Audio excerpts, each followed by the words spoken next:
students, I am Chandni Thakur. Welcome to Monet Classes. Today I will discuss about why do we fall ill? हम बीमार क्यों पड़ते हैं? This is the chapter 13 of class 9th science. Then आपका जो chapter 13 है ये आपका बायोलॉजी का पार्ट है एंड अब तक मैं आपको बायोलॉजी का ही पोर्शन डिस्कस कर रही हूँ. देखिए, जो आपकी एक साइंस की बुक है ना, 9th क्लास की 10th क्लास की, तो उसमें फिजिक्स का भी पार्ट दे रखा है, केमिस्ट्री का भी एंड बायोलॉजी का भी. ठीक है ना. तो मैं अभी ओनली बायोलॉजी वाले पार्ट को ही डिस्कस कर रही हूँ. ठीक है. तो फिर मैं उसके बाद जब बायोलॉजी का पार्ट सारा डिस्कस हो जाएगा उसके बाद मैं आपको केमिस्ट्री देन फिजिक्स बाद में डिस्कस करूँगी. Okay, alright. तो इससे पहले मैंने आपका चैप्टर 5, चैप्टर 6 एंड चैप्टर 7 ठीक है बायोलॉजी का था, तो मैंने उनको डिस्कस कर दिया है. अब आपका चैप्टर 13 आता है why do we fall ill, हम बीमार क्यों पड़ते हैं. तो अब मैं इसको डिस्कस कर रही हूँ. ठीक है ना. ऑलराइट. ओके. तो CBSE class 9 science chapter 13 why do we fall ill, हम बीमार क्यों पड़ते हैं. तो जो आपकी why do we fall ill जो आपका चैप्टर है इसमें आपकी फर्स्ट डेफिनेशन है what is the meaning of health. ठीक है ना. हेल्थ, तो हेल्थ क्या है? Is a state of being well enough to function well physically, mentally and socially. मतलब कोई भी आपका ह्यूमन बीइंग है, ठीक है ना, कोई भी आपका ऑर्गेनिज्म है, तो उसके फिजिकली, मेंटली, सोशली सारे फंक्शन अच्छे होने चाहिए, वेलबिंग होने चाहिए. ठीक है. ऐसा नहीं कि वो फिजिकली ही ठीक है, उसको कोई फीवर नहीं है, ठीक है ना, उसको कोई भी कोल्ड कफ ये सब नहीं है, तो इसका मतलब ये नहीं कि उसको ये नहीं है तो बीमार नहीं है. अगर उसको हेडेक है, वो डिप्रेशन में है, ऑफ कोर्स वो बीमार है. ठीक है. वो हेल्थ उसकी अच्छी नहीं है. एंड सोशली भी जिस समाज में वो रह रहा है, जिस सोसाइटी में रह रहा है, वो सोसाइटी में भी वो बेटर फील करना चाहिए. ठीक है ना. तो वहाँ भी उसको बेटर फील हो, तो ये भी किस में आता है? हेल्थ में.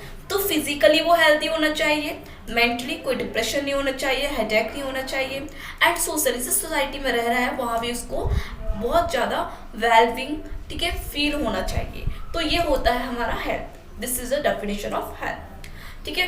देन आपकी हेल्थ की और डेफिनेशन है उसको देखिए. Health is a state of complete physical, mental and social wellbeing and not merely the absence of disease and informality. ठीक है ना. यहाँ पे कोई भी डिजीज नहीं होनी चाहिए, डिजीज एब्सेंस होनी चाहिए. ठीक है ना. देन वो completely physically, mentally, socially wellbeing होना चाहिए. Okay, done. नेक्स्ट की डेफिनेशन, हेल्थ की soundness of body and mind is health. उसकी बॉडी की साउंडनेस है वो हेल्दी होनी चाहिए एंड माइंड उसका हेल्दी हो. It is a state of complete physical, mental and social wellbeing. Good health makes a man happy and cheerful. जो good health होती है वो एक मैन को हैप्पी बनाती है एंड चीयरफुल बनाती है. ठीक है ना. अब नेक्स्ट जो डेफिनेशन दे रखी है वो है आपकी disease. What is the meaning of disease? Disturb S means being, जो ह्यूमन बीइंग है वो अनकंफर्टेबल फील करेगा, उसे कंफर्टेबल फील नहीं होगा. One or more system of the body will change. आपकी बॉडी में कुछ सिस्टम है वो चेंज हो जाएंगे. Give rise to symptoms. कुछ सिम्टम्स आएंगे लाइक आपका कफ हो सकता है, आपको लूज मोशन हो सकते हैं, पफ फॉर्मेशन हो सकता है, हेडेक हो सकता है, फीवर, ब्रीथ इलनेस हो जाएगा, आपको वॉमिटिंग, फिट्स, अनकॉन्शियसनेस फील होगा, इन्फ्लामेशन हो सकता है आपकी बॉडी में, स्वेलिंग हो सकती है एंड जनरल इफेक्ट्स. ठीक है ना. ये सारे जनरल इफेक्ट्स है, ये सारे आपके सिम्टम्स हैं जो आपकी बॉडी में कुछ ना कुछ चेंजिंग होगी. A doctor look for the basic symptoms. अगर एक डॉक्टर इन बेसिक सिम्टम्स को देखता है तो वो कहता है कि हाँ इसको कोई ना कोई डिजीज है. Disease are basically of two types की होती है. First one is acute disease and second one is chronic disease. ठीक है. तो अब हम देखते हैं what is the meaning of disease. The disorder of the mind or body is disease. It is the illness or sickness. ठीक है. It is diagnosed by doctor by analyzing symptoms. ठीक है ना. सिम्टम्स को एनालाइज करके doctors को diagnose करता है, पहचानता है. ठीक है. उसके अकॉर्डिंग फिर उसको मेडिसिन देता है, उसको ट्रीटमेंट करता है. अब हम बात करें कि आपकी जो डिजीज है, तो आपकी डिजीज आपकी कई टाइप की. एक तो होती है आपकी endemic disease, epidemic disease and pandemic disease. तो जो एंडेमिक डिजीज है, a disease condition that is normal found in certain percentage of population, मतलब एक पॉपुलेशन है, उसका परसेंटेज सर्टेन है, निश्चित है, तो उस पॉपुलेशन में कोई भी नॉर्मल कोई भी डिजीज पाया जाए उसको हम बोलते हैं एंडेमिक, ठीक है ना। A disease condition presented greater than usual percentage of specific population, मतलब स्पेसिफिक पॉपुलेशन है उससे अधिक कोई, उससे ज़्यादा जब परसेंटेज पाया जाता है डिजीज का उस स्पेसिफिक पॉपुलेशन से हम बोलते हैं एपिडेमिक। देन पेंडेमिक क्या होता है, ये ग्लोबल स्केल पे होता है, किसी भी ज्योग्राफिकल एरिया के ग्लोबल स्केल पे। इसके हमारा कोरोना भी आपको वायरस है, तो वो कोरोना पूरे ओवरऑल वर्ल्ड में है, ग्लोबल स्केल पे है, तो इसे हम बोलेंगे पेंडेमिक डिजीज। जब कोई डिजीज ग्लोबल स्केल पे होती है उससे हम बोलते हैं पेंडेमिक डिजीज, ठीक है, लाइक कोरोना। Okay done. फिर देखिए डिजीज एंड इन्फेक्शन डिजीज है आपकी, चलो मैं इसको अभी आपको बताऊंगी ये सब, ठीक है।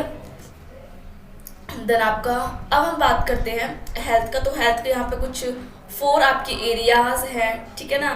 देन अब आपको है 12 टिप्स टू बी हेल्दी, मतलब 12 टिप्स जो हमें हेल्दी रखते हैं वो कौन कौन से। देखिए फर्स्ट आपका है ईट अ हेल्दी डाइट, आपको हेल्दी डाइट लेनी चाहिए, ठीक है ना। सेकंड आपका है यहाँ पे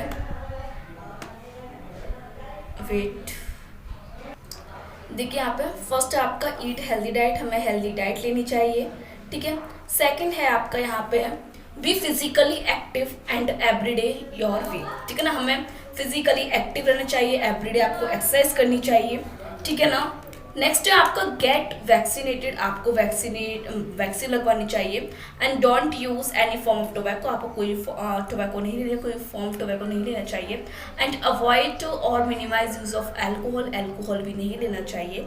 and manage stress for your physical and mental health, ठीक है ना, आपको अपने स्ट्रेस को मैनेज करना चाहिए, डेली एक्सरसाइज करनी चाहिए। नेक्स्ट है प्रैक्टिस गुड हाइजीन, ठीक है, गुड हाइजीन की प्रैक्टिस करनी चाहिए, साफ सफाई रखनी चाहिए।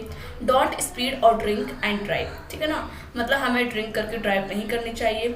बी आर सीट बेल्ट, जब हम ड्राइव कर रहे हो तो सीट बेल्ट लगानी चाहिए। एंड जब राइड कर रहे हो तो आपको हेलमेट लगाना चाहिए।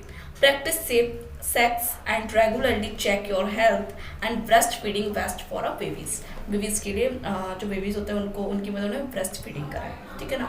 नेक्स्ट आपका है, हमने देखा था कि आपकी डिजीज 2 टाइप की होती है, अभी हमने देखा ना कि डिजीज कितने टाइप की होती है, 2 टाइप की। तो first one is acute disease and second one is chronic disease, है ना। तो अब हम बात करेंगे first what is the meaning of acute disease and second what is the meaning of chronic disease, right. तो देखिए इसमें वेट, देखिए acute disease the disease which last for only a short period of time, जो short period of time के लिए जो disease होती है उन्हें हम बोलते हैं एक्यूट डिजीज, ठीक है ना। कुछ समय के लिए जो डिजीज होती है उन्हें हम क्या बोलते हैं, एक्यूट डिजीज बोलते हैं, लाइक कॉमन कोल्ड कफ, ठीक है ना। ये क्या है, कुछ थोड़ी समय के लिए होती है, आपको 4 दिन 3 दिन बस इतने दिन ही रहेगी आपको डिजीज, है ना। ये कॉमन कोल्ड हो गया आपको, ठीक है। देन आपको कफ हो गया, ठीक है, तो ये 2-3 दिन रहता है आपको, ठीक है। तो इसे हम बोलते हैं शॉर्ट पीरियड ऑफ टाइम जो डिजीज होती है उनको हम बोलते हैं एक्यूट डिजीज। जो लॉन्ग पीरियड ऑफ टाइम होती है उन्हें हम बोलते हैं chronic disease. The disease which last for long period of time is called chronic disease, like tuberculosis हो गया आपका, एड्स हो गया, कैंसर हो गया, ये सब क्या है आपकी long period of time disease है या क्रोनिक डिजीज है। डन। चलिए थोड़ा डिफरेंस इनमें वो देख लेते हैं। They are short duration disease, ठीक है, ये शॉर्ट ड्यूरेशन डिजीज है। And they are long lasting disease, okay. Patient recover completely after the cure, ठीक है, उसको क्योर किया जाता है, उसको ट्रीटमेंट चलता है तो कम्प्लीटली क्योर हो जाता है। Then patient does not recover completely, patient recover completely नहीं हो पाता है। Then there is no loss of weight और फीलिंग्स ऑफ टायर्डनेस आफ्टरवर्ड, ठीक है ना, मतलब यहाँ पे जब उसकी ट्रीटमेंट चल गया होता है, जब वो सही हो जाता है तो उसमें कोई भी टायर्डनेस नहीं होती एंड उसका वेट भी लॉस नहीं होता। बट यहाँ पे there is often loss of weight, यहाँ पे उसका वेट लॉस हो जाता है, फीलिंग टायर्डनेस और फीलिंग टायर्डनेस रहती है। There is short duration loss of work and efficiency, यहाँ पे जो वर्क कर रहा होता है वो शॉर्ट ड्यूरेशन मतलब बहुत कम समय के लिए उसका लॉस होता है, तो यहाँ पे प्रोलॉन्ग मतलब काफ़ी समय के लिए होता है, okay.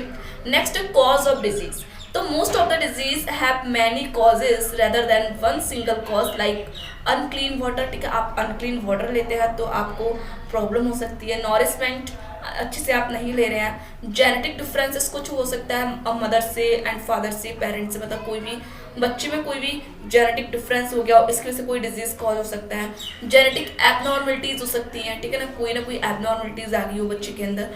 Then based on the cause disease are two type, ठीक है ना, डिजीज के कॉज के आधार पर डिजीज दो प्रकार की होती है। First one is non infectious disease and second one is infectious disease, ठीक है ना। तो देखते हैं हम लोग, ओके। तो पहले हम देखते हैं non infectious disease. Not caused by infection agent, मतलब कोई भी इन्फेक्शियस एजेंट के द्वारा ये डिजीज नहीं होती है, ठीक है ना। जैसे कि आपका अगर मैं बात करूं, किसी बैक्टीरिया के द्वारा हो गई, किसी वायरस के द्वारा हो गई, किसी प्रोटोजोआ के द्वारा हो गई, तो यहाँ पे कोई भी एजेंट नहीं होता है, ठीक है ना, उसके द्वारा ये डिजीज नहीं होती है, ठीक है। कहने का मतलब इसके आपकी वायरस के द्वारा ये डिजीज नहीं होगी, किसी बैक्टीरिया के द्वारा डिजीज नहीं होगी, किसी प्रोटोजोआ के द्वारा ये डिजीज नहीं होगी, ठीक है। Mostly internal and non infectious cause होता है, मोस्टली इंटरनल होता है। लाइक कैंसर, आपका कैंसर मतलब इन्फेक्शियस नहीं है कि हाँ इसका इन्फेक्शन लग गया तो इसकी वजह से डिजीज हो गई, ऐसा नहीं है। कैंसर क्या है कि मोस्टली इंटरनल है। कैसे कि अगर आप ज़्यादा टोबैको लेते हैं, ठीक है ना, आप ज़्यादा स्मोकिंग करते हैं, ज़्यादा अल्कोहल लेते हैं, तो ऑफकोर्स आपको कैंसर होने की पॉसिबिलिटी है ना। और जैसे ही आप लोग लंग कैंसर बोले, तो लंग कैंसर कैसे हो सकता है कि आप ज़्यादा स्मोकिंग कर रहे हैं, ठीक है, आपका लिवर इन्फेक्शन हो गया, लिवर में कोई प्रॉब्लम है, तो आप ज़्यादा अल्कोहल ले रहे हैं, राइट। तो यही सब है, आप टीबी हो रही है, आपको ट्यूबरक्लोसिस ज़्यादा स्मोकिंग वगैरह करने से, ये आपको मोस्टली इंटरनल है, कि किसी भी बैक्टीरिया वायरस के द्वारा आपकी डिजीज नहीं फैलती, इसको हम बोलते हैं non infectious disease, okay done. अब हम बात करते हैं इन्फेक्शियस डिजीज की। तो कॉज्ड बाय इन्फेक्शियस एजेंट, मतलब किसी ना किसी इन्फेक्शियस एजेंट के द्वारा ये डिजीज होती है। Like bacteria, viral, fungal, protozoa, worm, ठीक है, इन किसी ना किसी एजेंट के द्वारा जो डिजीज होती है उसे हम बोलते हैं इन्फेक्शियस डिजीज। तो टाइप ऑफ डिजीज देखते हैं, बैक्टीरियल डिजीज, ठीक है, बैक्टीरिया के द्वारा होने वाली कौन कौन सी डिजीज है। तो टाइफाइड, याद रखना ये सारी डिजीज पूछ लेता है कि आपको ऑप्शन देगा कि common cold, influenza, tuberculosis, cholera, मतलब ये किसकी वजह से होने वाली डिजीज है, आप इसमें से बताइए कौन सी बैक्टीरिया के द्वारा होने वाली डिजीज है एंड कौन सी वायरस के द्वारा, तो आपको पता होनी चाहिए, ठीक है ना। तो बैक्टीरियल डिजीज है आपकी typhoid, cholera, tuberculosis, acne and anthrax, ठीक है। वायरल के द्वारा होने वाली डिजीज कौन सी, common cold, influenza, dengue fever, ठीक है, एड्स, ठीक है, जापानीज एंसेफेलाइटिस होती है वो, एंड ब्रेन फीवर, ठीक है, ब्रेन फीवर, ये सब क्या है, वायरस से होने वाला डिजीज है। फंगल डिजीज क्या है, फंगल लाइक जो रिंग वर्म होता है ना, तो हम लोग टी पे ऐड आता है रिंग वर्म, ठीक है ना, दांत से बोलते हैं, तो वही है, फंगल के द्वारा वही डिजीज होती है, तो स्किन डिजीज हम जिसे बोलते हैं। एंड प्रोटोजोअन डिजीज क्या है, मलेरिया, ठीक है, काला आजार एंड स्लीपिंग सिकनेस, ये प्रोटोजोआ के द्वारा होने वाला डिजीज है। तो यहाँ प्रोटोजोआ कौन सा होता है, प्लाज्मोडियम, प्लाज्मोडियम के द्वारा आपको मलेरिया होता है, लेशमानिया के द्वारा आपको काला आजार होता है, एंड ट्रिप्नोसोमोनास आपको स्लीपिंग सिकनेस के द्वारा होता है, ठीक है ना। देखिए प्लाज्मोडियम किसके पास होता है, आपके मॉस्किटो, ठीक है, जो मॉस्किटो है उसके पास, एनाफिलिस मॉस्किटो है, उसके पास आपको प्लाज्मोडियम होता है, फिर उस प्लाज्मोडियम आपको मलेरिया होता है, ठीक है ना। ऐसे ही लेशमानिया के द्वारा आपको काला आजार होता है, ओके। वर्म डिजीज कौन सी, जो कीड़े होते हैं, ठीक है ना, वर्म डिजीज, तो एस्केरियोसिस, ठीक है, राउंड वर्म के द्वारा होती है, एंड बाउचीरिया के द्वारा एलिफेंटियासिस डिजीज होती है। एलिफेंटियासिस का मतलब है कि यहाँ पे आपको जो आपका पैर है, ठीक है ना, हाथी पांव रोग से बोलते हैं, पैर हाथी के पैर के समान हो जाता है, इसे हम बोलते हैं हाथी पांव रोग, okay done guys, okay very good. हाँ, the infectious disease spread by agent are called communicable disease. जब कोई आपकी इन्फेक्शियस डिजीज है वो किसी भी एजेंट के द्वारा अगर फैल रही है तो उसे हम बोलते हैं कम्युनिकेबल। जैसे कि हमें पता है कि मॉस्किटो के द्वारा आपको मलेरिया हो रहा है, ठीक है, तो उसे हम क्या बोलेंगे, किसी भी एजेंट के द्वारा हो रहा है। एजेंट कौन है, वहाँ वो मॉस्किटो है, ठीक है ना, तो उस मॉस्किटो के द्वारा आपको मलेरिया हो रहा है, तो वहाँ एजेंट कौन हो गया, मॉस्किटो हो गया, तो आपको कम्युनिकेबल डिजीज हो गई है, ठीक है। ऐसी आपकी सीसी इंसेक्ट होता है, तो उस सीसी इंसेक्ट की वजह से सॉरी इंसेक्ट नहीं, मक्खी होती है, सीसी मक्खी है, हाउस फ्लाई है, तो सीसी मक्खी की वजह से आपको जो आपको काला आजार था, कौन सी डिजीज थी, ठीक है ना, वेट हाँ सीसी उसके स्लीपिंग सिकनेस था, ठीक है ना। तो ट्रिप्नोसोमोनास सीसी मक्खी के अंदर होता है, तो स्लीपिंग सिकनेस होती है, ठीक है ना। तो सीसी मक्खी भी क्या है आपकी कम्युनिकेबल इस डिजीज को फैला रही है, ठीक है ना। तो किसी भी एजेंट के द्वारा आपको डिजीज से बोलते हैं कम्युनिकेबल डिजीज। आप इतना याद रखिए, कम्युनिकेबल डिजीज मतलब किसी भी मॉस्किटो मतलब मॉस्किटो के द्वारा जब आपको डिजीज हो रही है, तो मॉस्किटो क्या है, वहाँ पे एक एजेंट है, तो उसके द्वारा आपको डिजीज मतलब इसका मतलब क्या है, कम्युनिकेबल डिजीज है वो। Alright guys, okay very good. अब हम बात करते हैं टाइप ऑफ डिजीज। तो एयरबोर्न डिजीज होती है, एयर के द्वारा फैलने वाली डिजीज, तो आपको निमोनिया, ठीक है ना, कॉमन कोल्ड, ट्यूबरक्लोसिस, ये आपको एयर के द्वारा फैलने वाली डिजीज है। एंड वाटरबॉर्न डिजीज, वाटर के द्वारा आप गंदा पानी पी रहे हैं, अनक्लीन वाटर है आपका, तो उसका डिजीज होता है कॉलेरा, है ना, हेपेटाइटिस। एंड सेक्सुअल डिजीज, ठीक है ना, सेक्सुअल फिजिकल रिलेशन से जो आपको डिजीज हो सकती है वो HIV, एड्स एंड सिफिलिस, ये आपकी सेक्सुअल डिजीज है। एंड एनिमल बॉर्न डिजीज, जैसे कि हमें पता है डॉग के काटने से रेबीज हो जाता है, ठीक है। तो एनिमल के द्वारा कौन डिजीज हो रही है, आपकी रेबीज हो रही है, ठीक है ना। पागल कुत्ते के काटने से आपको रेबीज होता है, तो एनिमल बॉर्न डिजीज है वो, ठीक है।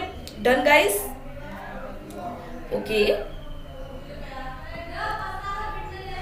Vector, the animal carrying infectious agent from sick person to another person host without getting affected mosquito carrying malaria parasite। मतलब यहाँ पे कोई वेक्टर होता है, ठीक है ना। वेक्टर कौन है आपका, तो वेक्टर कौन हो गया आपका, वेक्टर हो गया आपका मॉस्किटो। तो मॉस्किटो के द्वारा जब कोई इन्फेक्शियस डिजीज हो रही है, मतलब वेक्टर कोई भी एनिमल है, तो कोई मतलब एनिमल हो, कोई ऑर्गेनिज्म हो गया, वो किसी भी इन्फेक्शियस एजेंट को कैरी कर रहा है, ठीक है। वेक्टर आपको कौन है यहाँ पे, मॉस्किटो, तो किसी भी इन्फेक्शियस एजेंट को कैरी कर रहा है। देन एक पर्सन से दूसरे पर्सन को जब वो डिजीज फैला रहा है, तो इसे हम बोलते हैं वेक्टर, मतलब वेक्टर के द्वारा डिजीज आपको मॉस्किटो कैरी करता है मलेरिया पैरासाइट को, ठीक है। एनाफिलिस मॉस्किटो, ओके, प्लाज्मोडियम जो होता है। एंड फिर नेक्स्ट है आपका, अगर आप लोग okay general way of preventing infectious disease, आप कुछ जनरल वेज हैं, ठीक है ना, वो आपको इन्फेक्शियस डिजीज को रोक सकते हैं, प्रिवेंट कर सकते हैं, तो वो क्या है वो हम देख लेते हैं यहाँ पे। Done guys, very good, okay, very good, very good, you all are so smart, okay. चलिए, हाँ, तो फर्स्ट है आपका airborne disease. We can prevent exposure by providing living condition that are not overcrowded, ठीक है ना। मतलब आप जो एक्सपोजर है वहाँ पे मतलब हम रोक सकते हैं, जैसे कोई भी क्राउड है, यहाँ पे क्राउड है, वहाँ पे एयर बहुत ज़्यादा, आपकी डस्ट बहुत ज़्यादा है, तो हम वहाँ पे जाने से हम लोग वहाँ नहीं जाएं, ठीक है ना, वहाँ पे कम जाएं, कम घूमें, ठीक है, तो ज़्यादा क्राउड में ना रहें, ओवर क्राउड में हम लोग ना रहें, तो आपकी इससे हम बच सकते हैं। Then waterborne, prevent by providing safe drinking water, ठीक है ना, हमें सेफ ड्रिंकिंग वाटर को लेना चाहिए, ठीक है ना। And this is done by treating the water to kill any microbial contamination, ठीक है ना। और इससे अगर आप लोग वाटर क्लीन रखेंगे, ठीक है, आपको वाटर को क्लीन रखना चाहिए, इससे भी कई सारे आपके डिजीज नहीं फैलेगी। देन है vectorborne, we can provide clean environment, हम लोग को क्लीन इन्वायरमेंट प्रोवाइड करना चाहिए, ठीक है ना, which would not allow mosquito breeding, वहाँ पे मॉस्किटो की ब्रीडिंग नहीं होगी। जब आप इन्वायरमेंट को क्लीन रखेंगे तो मॉस्किटो जो अपने लार्वा देते हैं, तो वहाँ पे उनके लार्वा नहीं होंगे, तो आपको कोई भी डिजीज नहीं होगी, राइट। नेक्स्ट देखिए, नेक्स्ट आपको proper nutrition is essential to maintain body immunity, ठीक है, प्रॉपर न्यूट्रिशन मिलना चाहिए जिससे कि हमारी इम्यूनिटी वैसे ही रहे, मतलब अच्छी मेंटेन रहे आपकी body. Then there are vaccine against tetanus, diphtheria, whooping cough, measles, polio and many other disease. देखिए पहले के टाइम में कोई भी वैक्सीन नहीं थी, ठीक है ना। आज जो हमारे डॉक्टर्स हैं, जो हमारे साइंटिस्ट, उन्होंने इतनी वैक्सीन ला दी है कि आप लोग वैक्सीन को जब आप पैदा होते हैं तभी आपको कई सारी वैक्सीन लग जाती है, मतलब पहला टीका, दूसरा टीका, तीसरा टीका, ऐसे बोलते हैं टीका लगते हैं छोटे बच्चे, छोटे छोटे बच्चे होते हैं उनके, तो पहले से ही आपको डिप्थीरिया का टीका लगा दिया होता है, वुपिंग कफ का, मिसलस का, पोलियो का, ठीक है ना, अदर डिजीज का भी आपको बहुत सारे, टिटनेस का, ठीक है ना, इन सब का आपको पहले से ही क्या वैक्सीन, वैक्सीन मतलब टीका लगते हैं, जो टीका आपको पहले से लगा देते, तो आपको वैक्सीन करानी चाहिए, ठीक है ना, किसके अगेंस्ट, मतलब डिप्थीरिया, टिटनेस, इन सब के अगेंस्ट, ठीक है। Prevention of disease is better than cure, ठीक है ना। मतलब हमें हाइजीन बरतनी चाहिए। हाइजीन इज द बेसिक की टू मेंटेन गुड हेल्थ, ठीक है ना। अपने आसपास बोलता है हाइजीन रखनी चाहिए, हमें देखना चाहिए कि यहाँ पे ये गंदगी है, हमें साफ करना चाहिए। देन हमें जैसे कि हम लोग कहीं भी जाते हैं, ठीक है ना, फास्ट फूड लगे होते हैं स्ट्रीट में, ठीक है, आप कहीं जाते हो तो स्ट्रीट फास्ट फूड होते हैं, वहाँ पे आप देखते हैं बहुत सारी गंदगी होती है, वहाँ का फूड नहीं लेना चाहिए। देन वाटर भी अपने साथ आप कहीं भी ट्रेवल करते हैं तो वहाँ पे आप लोग को जो पानी मिलता है उसको वाटर को नहीं लेना चाहिए। आप लोग खुद अपने साथ एक बॉटल रखिए, ठीक है। देन बॉटल से आप खुद अपना वाटर लेके खुद उसको पिए, ठीक है। देन दूसरों से जैसे कि हम लोग जाते हैं कहीं पाउच लेते हैं, बोतल लेते हैं, वो सब ना करके अपने खुद की बोतल लें, है ना। तो हाइजीन, हमें हाइजीन को देखना चाहिए, ठीक है ना। नेक्स्ट नेक्स्ट आपका आता है what is the meaning of antibiotics. Actually antibiotics क्या है? तो एंटीबायोटिक्स आर सब्सटेंस, एंटीबायोटिक्स ऐसे पदार्थ होते हैं, ऐसे सब्सटेंस होते हैं जो किल करते हैं और इनहिबिट करते हैं ग्रोथ ऑफ माइक्रो ऑर्गेनिज्म, जो माइक्रो ऑर्गेनिज्म को या तो किल करते हैं या उनकी ग्रोथ को रोकते हैं। हम लेते हैं ना, हम कुछ मेडिसिन लेते हैं, ठीक है ना। जैसे आपको फीवर आ गया तो आप कुछ मेडिसिन लेते हैं, आपको कोई डिजीज है तो आप उसके लिए कोई मेडिसिन, तो क्या एंटीबायोटिक्स मेडिसिन है जो आपके अंदर जो कोई बैक्टीरिया है, जो कोई माइक्रो ऑर्गेनिज्म है, उसकी ग्रोथ को इनहिबिट कर रहा है, उसे किल कर रहा है, ठीक है ना। बैक्टीरियोस्टेटिक तो आपका टेट्रासाइक्लिन क्लोरोमेफिनिसोल, ठीक है, आपका ये है। देन बैक्टीरियोडिशल बीटा लैक्टिमास एमिनोग्लाइकोसाइड्स, ये आपका क्या है, यहाँ पे एंटीबायोटिक्स है, ठीक है ना। नेक्स्ट देखो what are antibiotics. Antibiotics are medicines used to kill or stop the growth of microbial life in the body. मतलब एंटीबायोटिक्स क्या मेडिसिंस हैं जिनका यूज करते हैं हम किसी बैक्टीरिया की ग्रोथ को स्टॉप करने के लिए और उसको किल करने के लिए, ठीक है। ओके, देन वैक्सीनेशन क्या है? वैक्सीनेशन इज अनदर वे। अभी तो हमने एंटीबायोटिक्स लिया था, एंटीबायोटिक्स क्या कोई मेडिसिन है जिनको हम किसी बैक्टीरिया को उसकी बैक्टीरिया ग्रो हो रही है उसको किल करने के लिए हम यूज करते हैं। अब वैक्सीनेशन क्या है? Vaccination is another way to prevent the disease in which kill microbes are introduced into the body to develop antibodies and can prevent occurrence of disease during actual entry of disease causing microbes. मतलब आपकी body में कोई भी microbes है, ठीक है, तो उसको किल करने के लिए और आपकी बॉडी में कुछ ऐसी एंटीबॉडीज डेवलप कर देते हैं। हम वैक्सीन लगवाते हैं, टीका लगवाते हैं, तो आपकी बॉडी में कुछ ऐसी एंटीबॉडीज ऑलरेडी डेवलप हो जाती है कि वो कोई भी अगर आपके अंदर डिजीज होती है, कोई भी आपके अंदर बैक्टीरिया आता है, कोई माइक्रोब्स आता है, तो उसके अगेंस्ट वो खुद एंटीबॉडीज बना लेती है और उनको फिर वो खत्म कर देती है, उनसे लड़ती है, ठीक है। तो ये एंटीबॉडीज एंड कैन प्रिवेंट कर सकते हैं अकरेंस ऑफ डिजीज के अकरेंस को खत्म कर देते हैं during actual entry of disease causing microbe, ठीक है। माइक्रोब्स के द्वारा कोई भी डिजीज हो रही है उसको एंटीबॉडीज खुद बन जाती है वहाँ पे और वो उन्हें खत्म कर देती है। इसे हम बोलते हैं वैक्सीन। मतलब टीका लगवाना, ठीक है ना। मतलब आपको टीका क्यों लगवाया आपने कि जिसके आपको छोटे भी आपको कई सारे टीके लगा देते, वो इसलिए लगाते जाते हैं कि आप बड़े हो जाए तो आपके अंदर वो डिजीज ना हो, मतलब आपको वो डिजीज ना लग पाए, ठीक है। और आपकी बॉडी के अंदर खुद ब खुद एंटीबॉडीज बन जाती हैं जो उन बैक्टीरिया को सबको खत्म करती हैं, ठीक है ना। Okay, then definition of vaccine, it is a suspension of live और किल्ड माइक्रो ऑर्गेनिज्म होते हैं गिवन टू इंड्यूस इम्यूनिटी, जो आपकी बॉडी के अंदर इम्यूनिटी इंड्यूस करते हैं टू स्पेसिफिक डिजीज, ठीक है, कोई भी स्पेसिफाइड डिजीज के लिए। तो देखिए वैक्सीन की डेफिनेशन क्या है? It is a suspension of live और किल्ड माइक्रो ऑर्गेनिज्म, ठीक है ना। ये एक सस्पेंशन है जो killed micro live micro organism का, जो आपकी बॉडी के अंदर इंड्यूस किया जाता है इम्यूनिटी को इंड्यूस करने के लिए, ठीक है ना, कोई भी स्पेसिफाइड डिजीज के प्रति। देन हिस्ट्री ऑफ इम्यूनाइजेशन अगर हम बात करें तो आपके ब्रिटिश फिजिशियन थे एडवर्ड जेनर, तो उन्होंने स्मॉल पॉक्स के अगेंस्ट मतलब वैक्सीन बनाई थी, ठीक है। तो Edward Jenner discovered that he could immunise patient against small pox. तो स्मॉल पॉक्स के प्रति अगेंस्ट उन्होंने क्या बनाई थी, मतलब स्मॉल पॉक्स के लिए उन्होंने वैक्सीन बनाई थी, ठीक है, एडवर्ड जेनर ने। देन 1885 में Louis Pasteur created the first successful vaccine, ठीक है ना। जो आपके लुइस पास्चर थे उन्होंने फर्स्ट वैक्सीन बनाई थी किसके अगेंस्ट? रेबीज, जो पागल कुत्ते काटने से हो जाता है ना रेबीज, उससे, ठीक है। Done, okay. नेक्स्ट देखिए वैक्सीनेशन, ये आपका इम्यूनाइजेशन है। तो vaccination is the administration of antigen material, कुछ एंटीजन मटेरियल होते हैं ठीक है, to stimulate and individual immune system to develop adaptive immunity to a pathogen, ठीक है, जो पैथोजन के प्रति इम्यूनिटी को डेवलप करते हैं, ठीक है।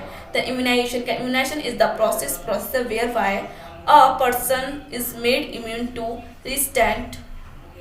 resistant to infectious disease typically by the administration of a vaccine, मतलब आपकी बॉडी के अंदर कोई इम्यूनिटी बन जाती है, ठीक है, आपकी बॉडी बहुत ज़्यादा इम्यूनाइजेशन हो जाती है, ठीक है, और आपको वैक्सीन लगा दिया जाता है। तो ओके डन। देखिए नेक्स्ट है इम्यूनाइजेशन इक्वल वैक्सीनेशन। तो अब vaccine is substance that is introduce into the body. Vaccine आपकी एक सब्सटेंस है जो आपकी बॉडी में इंट्रोड्यूस किया जाता है टू प्रिवेंट इन्फेक्शन को प्रिवेंट करने के लिए और एक सर्टेन पैथोजन को रोकने के लिए। Can be used in bacterial, ठीक है, वायरल एंड पैरासिटिक इन्फेक्शन, ठीक है।